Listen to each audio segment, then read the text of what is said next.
Hey, what's up everyone? Shamrocked here once more with another guide for you. I figured I'd do one more today. This is for Forgemaster Gorek, which is the third boss in Neltharus. So this boss, very scary. I actually think it's one of the scariest ones to heal this season, just because of how bursty the damage is. People can sort of LOS themselves behind the anvil in the center, which makes it a lot tougher.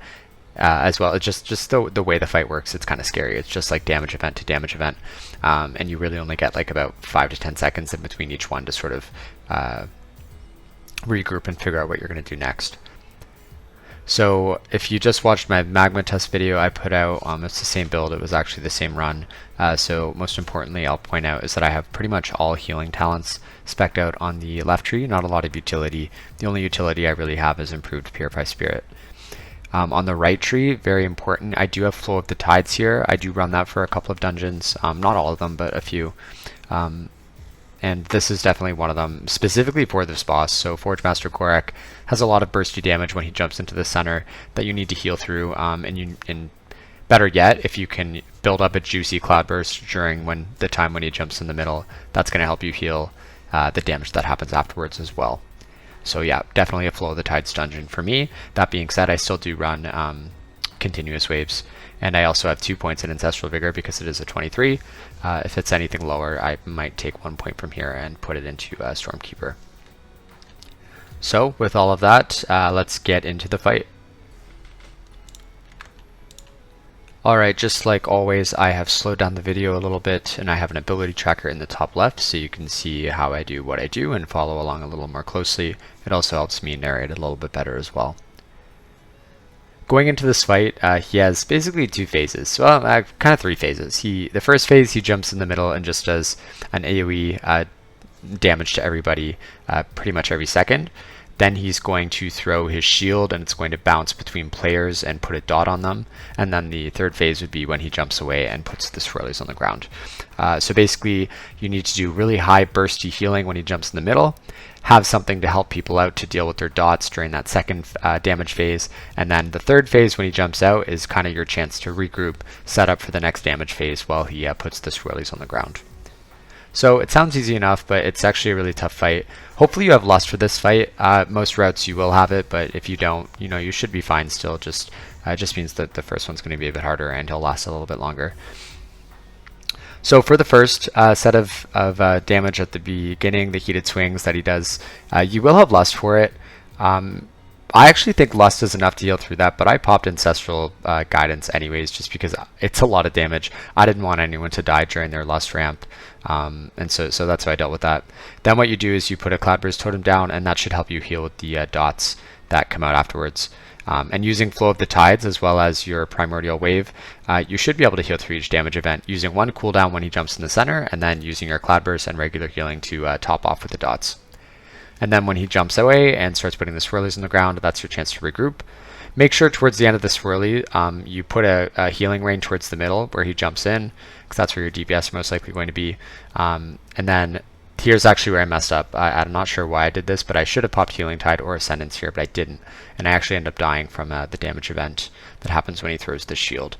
Thankfully, I had Reincarnation up. There are other ways I could have health potted. I could have used Astral Shift. I actually handled that really poorly, so bad job for me, but thankfully I did have Reincarnate. But anyways, not using a healing cooldown there just means I have more to use later. But realistically, you should go Ancestral Guidance, then either Ascendance or Healing Tide, then the one that you didn't use, and then you should have Slink and Ancestral Guidance up again towards the end of the fight.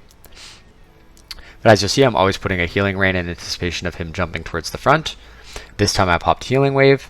I should get my Cloudburst down, even though it looks like I'm not, so I'm kind of messing that up too. And then I get ready for the shield throw that he's going to do on everybody. What can make this fight really hard, as I mentioned at the beginning, is when people sort of move behind the anvil, just because you can get LOS from them and then your heal's messed up, especially if you're trying to do a chain heal, because you're anticipating that you're going to heal the group, but that person is LOS, so it doesn't really work. So you do just need to be careful of that. Otherwise, what I should have done there, once again, when he jumps in the middle and you start healing, you should get your Cloudburst down right away, because with the talents that increase the duration of Cloudburst, it's going to line up very nicely with the next damage event. So if I could go back and change the way I did this, that's exactly what I would do. Anyway, so for this one I popped Ascendance, and that's going to help me out with the heated swings. And then as long as you have everybody topped up for the part where he throws the shield, you should be fine. Once you get to like a 24 or 25, that's obviously going to be a lot harder because the dot will hit harder. So you need to not only keep people topped up, but also have some good healing juice for them as well.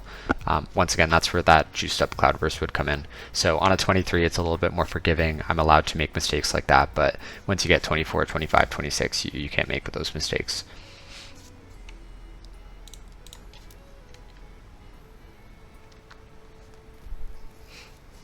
Alright, this last one I'm using Slink, and then I also had Ancestral Guidance back up, so I used that as well. I figured this was going to be one of the last ones just because he's at sub 20% now.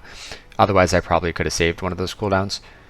I can't remember. He actually may jump back into the center, so I'm not positive if I did time that correctly, but I know nobody else dies, so I think I was able to heal it anyways. And then, yeah, in between the damage events, just try to get some of your own DPS in as well. I personally have Lava Surge and Master of the Elements here, so that helps me get some nice lava bursts in between casts, and they also buff up my healing casts when needed as well. Alright, so he's about to die during this heated swings. Yeah, so I timed that perfectly with my cooldowns. If he had been over 20%, like 25-30% at that time of the heated swings where I used Slink and Ancestral Guidance, I probably just would have used one of those, most likely Ancestral Guidance. And then, you know, Slink is sort of what I just keep in my back pocket in case anything goes wrong.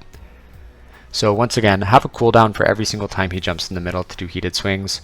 Try to put a Cloudburst down during that healing so that you have a nice juiced up Cloudburst for when he puts the dots on people with the shield that he throws out. And then when he jumps away and starts putting the swirlies on the ground, that's a great point to regroup, set up for your next healing. Try to put a healing rain down in the middle for when your DPS run there to damage him when he jumps back. And also another great thing here is Spirit Walker's Grace. You should be talented for this dungeon into the talent that reduces its cooldown and increases your movement speed. And that is actually very helpful for if you need to heal during the swirlies, because there is always a little bit of overlap when he jumps in the middle, where the swirlies are still kind of going out, but the AoE damage does start. So that'll help you deal with that. And that's pretty much it. So once again, I could have played this a little bit better, but this gives you a general idea of how the fight should go. And you know, even though it's only a 23, it's still pretty tough. So being able to heal through that, using your cooldowns effectively, I think is the key here. And you know, hopefully when I'm able to do this on a 24 or a 25, I will upload a cleaner vid for you guys so you can see exactly, you know, like the perfect way to do it. But yeah, with that being said, I hope you enjoyed. Please like and subscribe if you liked the video. I'm almost at 1,000 subs, which is really awesome considering, you know, when I think about how I started out. So thank you guys, and I'll see you next time.